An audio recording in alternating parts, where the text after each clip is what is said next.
Здравейте хора, аз съм Златанов и днес е ден 5 от 30-дневното предизвикателство, което съм почнал, така че нека направо започваме към видеото. Добре, сега като за начало ще се наложи първо да отида до Еконт, да взема едни пари от книга, която бях изпратил, тя ще излезе тук на екрана, и също от каската, която изпратих миналия ден, която бях пуснал и нея за продаване в OLX. Така че, да. Също ще се наложи да си продам електрическата тротинетка, понеже както видяхте в миналото видео, пресметнах колко пари ще ми излезе да си купя всички тези курсове и софтуери, които всъщност ползвам. И се оказа, че като ги купа, всъщност ще остана почти без пари, така че ще се наложи да си продам тротинетката. Понеже вече имам кола и не я ползвам толкова, няма да ми е такъв проблем, въпреки че ми върши доста добра работа, но просто няма как.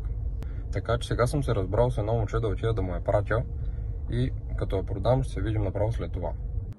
Добре, понеже ви обещах, че няма да лъжа, сега ще си призная, че всъщност се прибрах около 2-3 часа и изгубих това време в гледане на YouTube видеа, защото бях малко изморен от снимането на другото видео, но това не е оправдание да не свърши никаква работа, така че сега ще започвам директно да обработвам кратки видеа за YouTube и ще ви кажа направо кадри от това.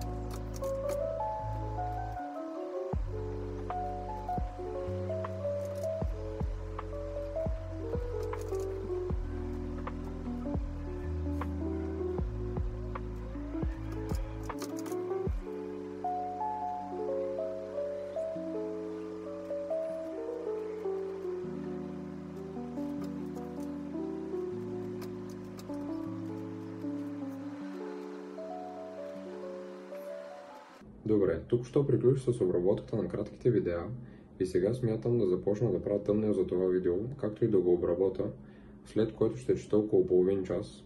Но тъй като вече е към 10 часа и докато приключи с тези неща, ще е най-вероятно към 12 и след това направо ще лягам. Така че това ще е за днешното видео.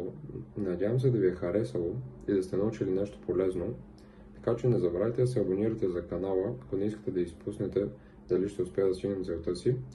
И се надявам да се видим утре.